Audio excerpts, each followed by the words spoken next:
అమ్మ తర్వాత అమ్మలా నన్ను చూసుకున్న మా అక్క ఆకలితో ఉంది అంటే తట్టుకోలేకొచ్చాను. మా మంచు ఎక్కవి కదా, తిను. వద్దు. అధికారం చేతికి రాగానే నువ్వు ఏదైనా చేయగలను అనుకుంటున్నావా? నా దగ్గర నీ ఆటలు సాగవు. మనిద్దరిది రక్త సంబంధం అక్క. దాని ముందు ఏ అధికారాలు ఆధిపత్యాలు ఉండవు. నువ్వు అనవసరమైన కోపాన్ని పెంచుకోకుండా ముందు అన్నం తిను. ఆనందం నీకు దక్కింది కాబట్టి ఎన్ని మాటలైనా చెప్తావు. అవమానం నాకు మిగిలింది కాబట్టి ఆకలి చచ్చిపోయింది. చాలా, ఇంకా బయటికి వెళ్ళు. ఎందుకక్క అలా మాట్లాడుతున్నావు? అమ్మ ఒక నిర్ణయం తీసుకుంది అంటే దాని వెనక ఏదో ఒక కారణం ఉండుంటుంది. దానికి నేను సమాధానం చెప్పలేను, కానీ నువ్విలా బాధపడుతూ ఆకలితో ఉంటే నేను తట్టుకోలేనక్క. అనుబంధంతో కలిసుండాల్సిన మనం అధికారం అనే బాధ్యతతో విడిపోకూడదక్క. మా అమ్మవి కదూ, తినక్క.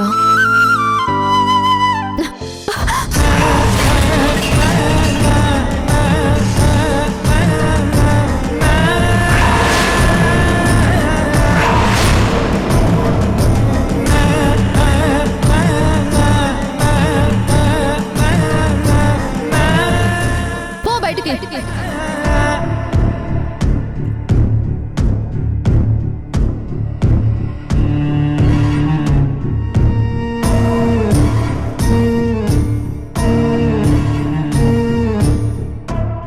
ఇదే నీ బుద్ధి.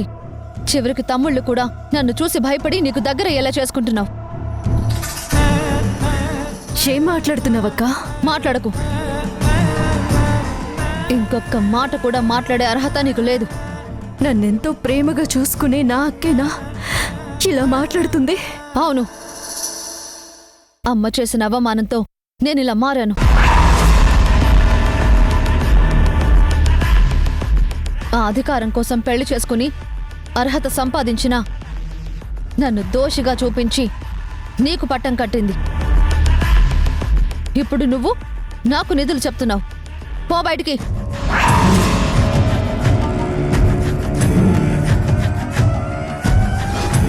అక్క, అధికారం మీద వ్యామోహంతో కోపాన్ని పెంచుకొని నీ వాళ్ళనే నువ్వు బాధ పెడుతూ నువ్వు బాధపడుతున్నందుకు నాకు చాలా బాధగా ఉందక్క.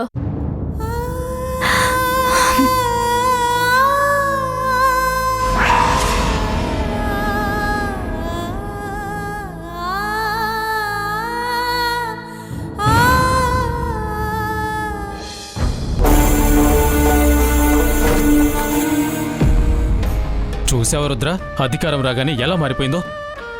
అందుకే అధికారం నీ చేతిలో ఉండాలి, అందరినీ నువ్వే శాసించాలని ఎన్నో కలలు కన్నాను.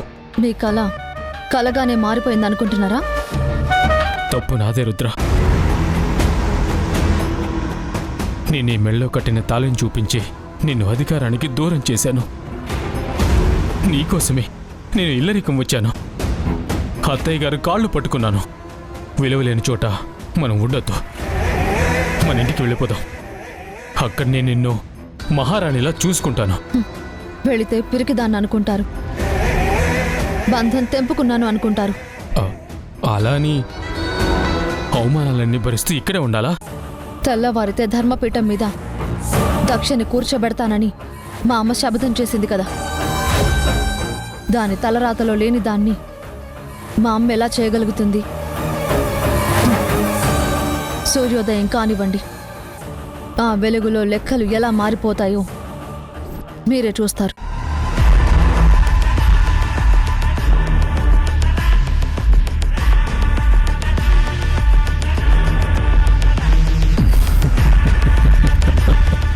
చిచ్చు రేగింది, దాన్ని కార్చిచ్చుగా మార్చే బాధ్యత నాది రుద్ర.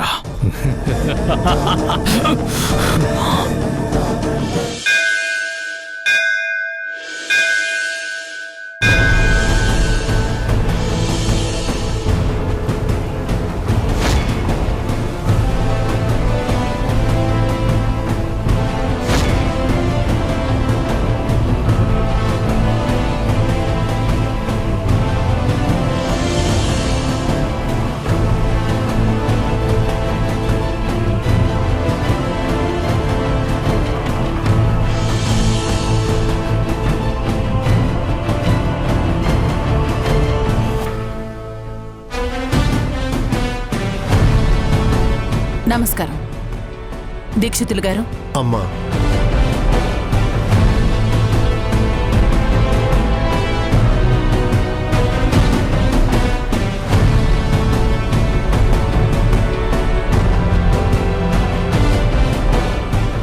ఇది కొన్ని వందల సంవత్సరాలుగా ఈ బొబ్బిలి వంశాన్ని నిలబెడుతున్న ధర్మదండం. ఇది పట్టుకొని ఇక్కడ తీర్పు చెప్పడానికి కూర్చున్న వాళ్ళకి కులమత భేదాలు, బంధుప్రీతి, ఆస్తి, ఐశ్వర్యం ఇలాంటివి చూడరు. ఎవరి తరపున న్యాయం ఉంటే వాళ్లకే ఇక్కడ న్యాయం జరుగుతుంది. ఇప్పుడు ధర్మపీఠం మీద కూర్చొని ధర్మదండాన్ని అందుకునే బాధ్యతని దాక్షాయినికి అప్పగిస్తున్నాను. అమ్మ దక్ష,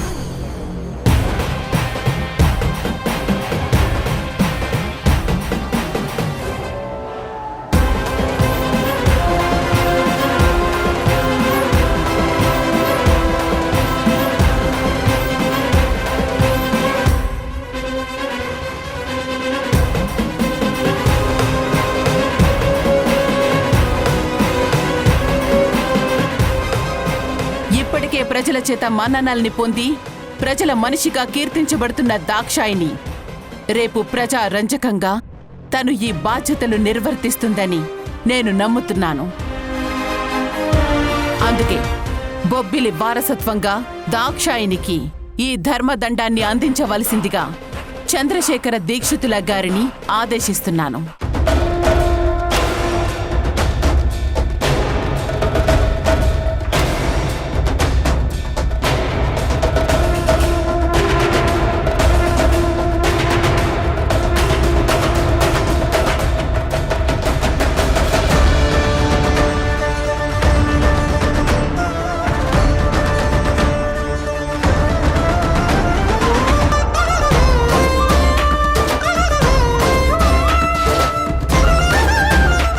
దీక్షితులు గారు,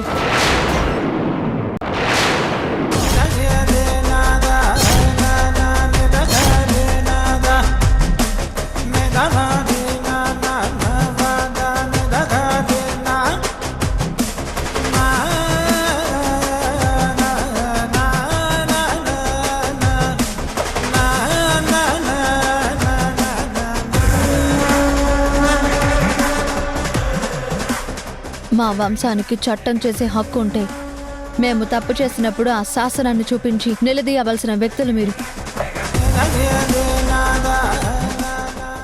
మరి మీ సమక్షంలోనే ఇంత అన్యాయం జరుగుతుంటే మీరు మౌనంగా ఎందుకు చూస్తున్నారు? ఏంటమ్మా అంత మాట అన్నారు? మరి లేకపోతే ఏంటి దీక్షితులు గారు?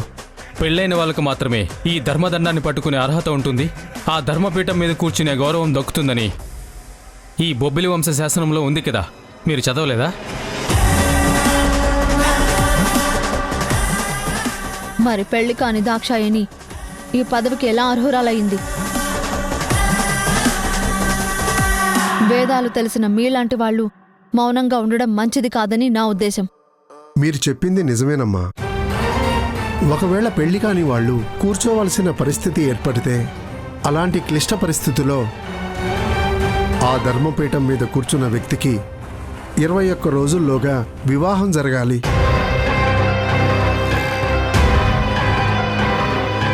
అలా జరగని పక్షంలో శాశ్వతంగా తను అధికారానికి, గుడి మీద ఉండే ధర్మకర్త హోదాని కూడా కోల్పోతారని నాడు శాసనం రాసినప్పుడే ఈ మాట కూడా రాశారు. విన్నావు కదమ్మా, 21 రోజుల్లో వివాహం జరగకపోతే నీ కూతురు ధర్మపీఠం మీద కూర్చోవడం 3 నాళ్ల ముచ్చటే అవుతుంది. మరి అంత తొందరగా దాక్షాయనికి వివాహం జరుగుతుందా? ఇప్పుడు నువ్వు చేస్తున్న ఈ క్రతువు చెల్లుతుందా? ఏమిటి తల్లి ఇది? పెద్దవాడికి మీరు ఎదురు చెప్తున్నారా? అక్కడ కూర్చున్న వాళ్ళని ఎదిరించడం ఎప్పుడూ జరగలేదమ్మా. విన్నావా? ఇప్పటి వరకు తల ఎత్తి ధర్మపీఠం చూడ్డానికే భయపడేవారు. ఇప్పుడు మనమే ధర్మం తప్పితే ప్రతి ఒక్కరూ వేలెత్తి చూపిస్తారు. ఇది వందల సంవత్సరాల వంశ పరువు ప్రతిష్టలకు సంబంధించిన విషయం. మన ఇంటి గౌరవాన్ని నిలబెట్టే పెద్ద కూతురిగా జరుగుతున్న అన్యాయాన్ని చూస్తూ నేను ఊరుకోవడానికి సిద్ధంగా లేను. చూడు రుద్ర, నేనే నిర్ణయం తీసుకున్నప్పుడే ఈ శాసనాన్ని నేను చదివాను. అందుకే నేనొక నిర్ణయానికి వచ్చాకే నా నిర్ణయాన్ని ప్రకటించాను. అందుకే వీరభద్రాపురం రాజవంశానికి చెందిన ఆదిత్యవర్ధన్తో నేటి నుంచి 21 రోజు నాడు దాక్షాయనికి వివాహం జరుగుతుంది.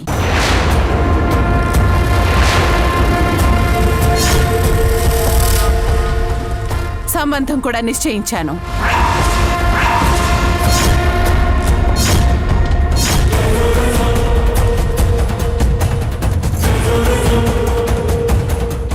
ధర్మపీఠం మీద కూర్చున్న మరుక్షణమే పెళ్లి ముహూర్తాలు కూడా పెట్టించడానికి సిద్ధపడ్డాకే దాక్షాయని పేరు ప్రకటించాను. దీక్షితులు గారు, కార్యక్రమాన్ని కానివ్వండి.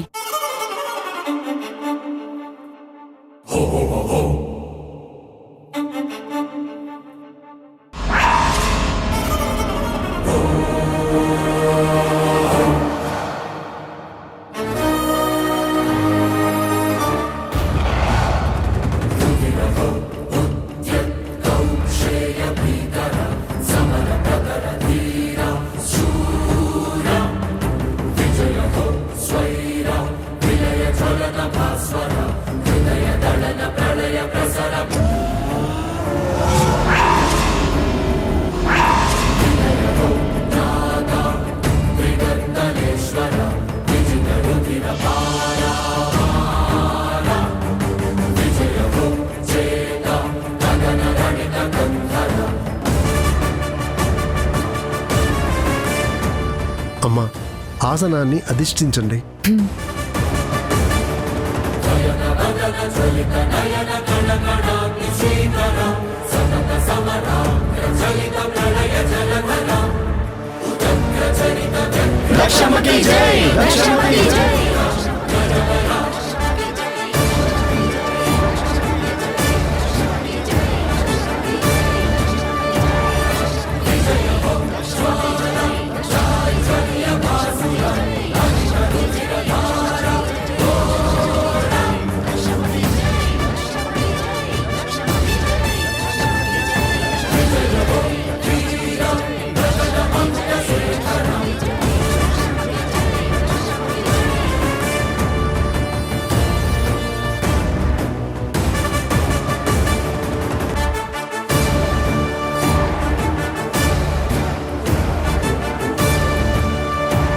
ఆ దైవ సాక్షిగా,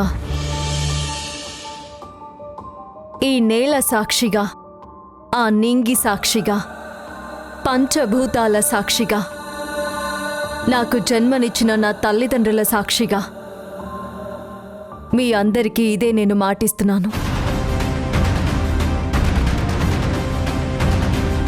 ఈ పీఠం మీద నేను కూర్చున్నాను అంటే ఆ కోటలో రాణిలా కాదు, ఇక్కడ న్యాయాన్ని చెప్పే ఒక మనిషిలా మాత్రమే ఉంటాను. న్యాయం కోసం ఎవరొచ్చినా ఎలాంటి ఈర్ష ద్వేషాలు లేకుండా, పక్షపాతాలు చూపించకుండా ప్రజలందరికీ న్యాయం చేస్తానని నా మనస్ఫూర్తిగా దైవ సాక్షిగా ప్రమాణం చేస్తున్నాను.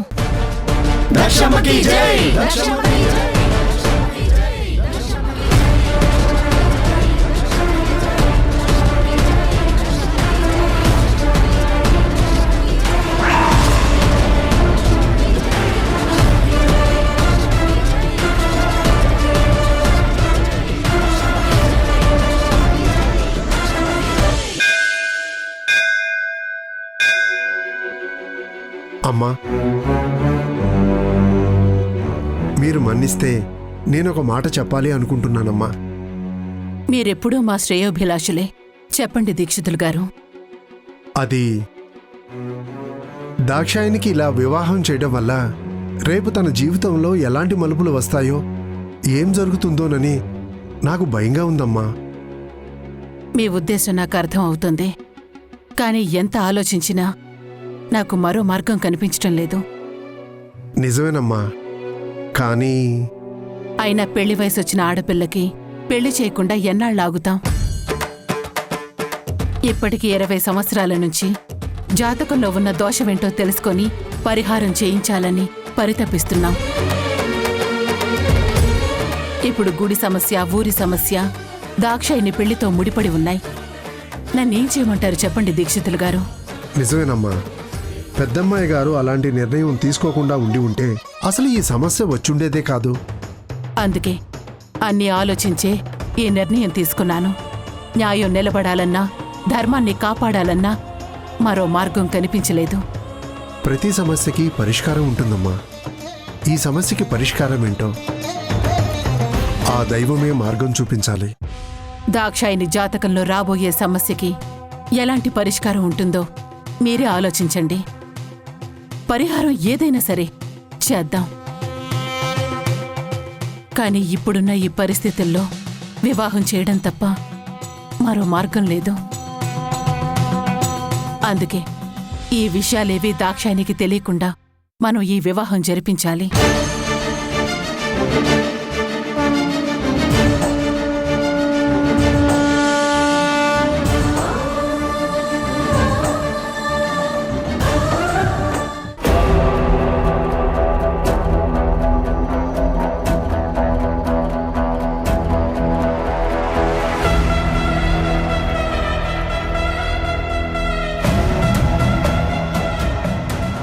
అందుకే అన్నయ్య పేరు ప్రకటించగానే చంపేద్దామని చెప్పాను. కానీ నింద మన మీదకి వస్తుందని ఆ రోజు నా ప్రయత్నం ఆపావు. ఈరోజు పరిస్థితి చేదాటిపోయింది. నేను ఆ ఇంటికి వెళ్ళింది ప్రాణాలు తీసుకుంటూ పోవడానికి కాదు, ఆ అధికారం మొత్తం మనం చేజిక్కించుకోవడానికి. తరతరాలుగా ఆ ధర్మపీఠం మీద మనం కూర్చోవాలనుకున్న కళ కలగానే మిగిలిపోయింది. కనీసం రుద్రాన్ని అడ్డం పెట్టుకునైనా సరే ఆ కళని నెరవేర్చుకుందామనుకున్నాను. కానీ ఆ పెద్దావిడ చాలా తెలివిగా దాక్షాయినికి పెత్తనం అప్పగించింది. అందుకని ఆశలు వదులుకున్నావా? ఆవేశాన్ని చంపేసుకున్నావా? ఈ ఇంటి పేరుతో పాటు ఈ ఇంటి పగని నిజంగానే మర్చిపోయావా? ఆ ఇంటి వాళ్ళ ప్రాణాలు తీయలేను. దానికి రుద్రాణి ఒప్పుకోదు. తనకి అధికారం మీద కాంక్ష ఉన్నా ఆయన వాళ్ళ మీద కక్ష లేదు. అలానే దాక్షాయిని ఆ ధర్మపీఠం మీద కూర్చోడానికి నేను ఒప్పుకోలేను. ఆ దాక్షాయిని నాకు చేసిన అవమానాన్ని మర్చిపోలేను. అవకాశాన్ని అర్హతగా మార్చింది ఆ శారద. ఆ అర్హతను దక్కనివ్వకుండా నువ్వేరా చెయ్యాలి. ఎలా అమ్మా? ఎలా సాధించాలి? ఏమీ సాధించలేమని ఏడవడం కాదురా, మన చేతికి మట్టి అంటకుండా ఎదుటివాణ్ణి ఏడిపించాలి. అధికారం అనేది అంగట్లో కొనుక్కునే సరుకు కాదు, మన తెలివితో సంపాదించుకోవాల్సిన కొలువు.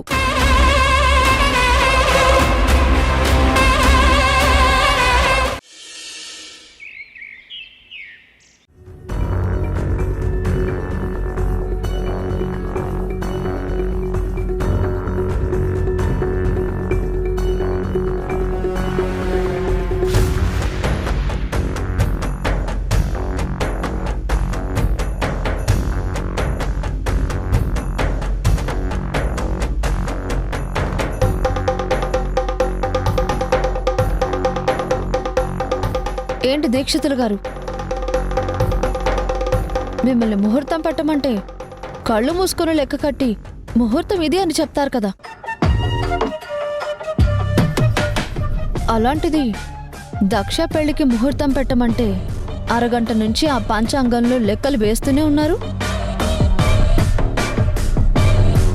మా అమ్మ పంతానికి పోయి 21 రోజుల్లో పెళ్లి అంది అని ముహూర్తం ఎలా పెట్టాలో అర్థం కాక లెక్కలు కడుతున్నారా?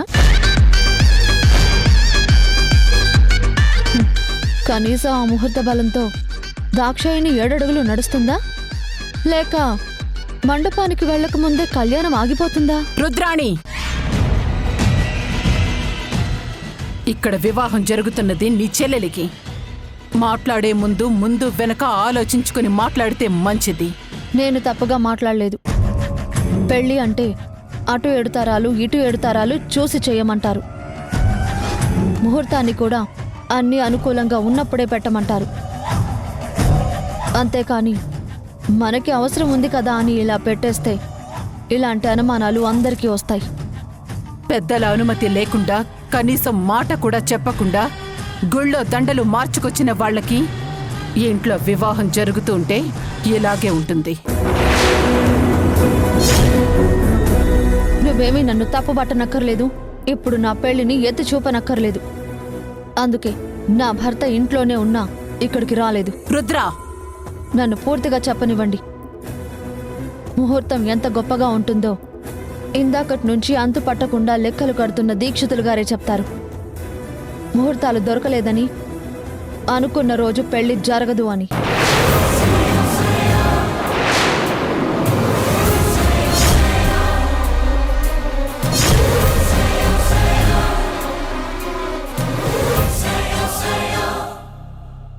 అక్క, ఏంటక్క ఈరోజు ఇంట్లో పసుపు దంచే కార్యక్రమం మొదలుపెట్టి పెళ్లి పనులకు నాంది పలుకుతున్నారు. నువ్వు ఎంత బతిమలాడినా తను ఆ గుమ్మం దాటి బయటికి రాదు అని నాకు తెలుసు. నేను తీసుకున్న నిర్ణయం నీకు కోపాన్ని తెప్పిస్తుందని నాకు తెలుసు. అమ్మా, రుద్రా, లేమ్మా. మీరు నన్ను క్షమించినందుకు నాకు చాలా ఆనందంగా ఉంది. అక్క చెల్లెళ్ళిద్దరూ ఎప్పుడూ ఇలాగే ఉండాలి.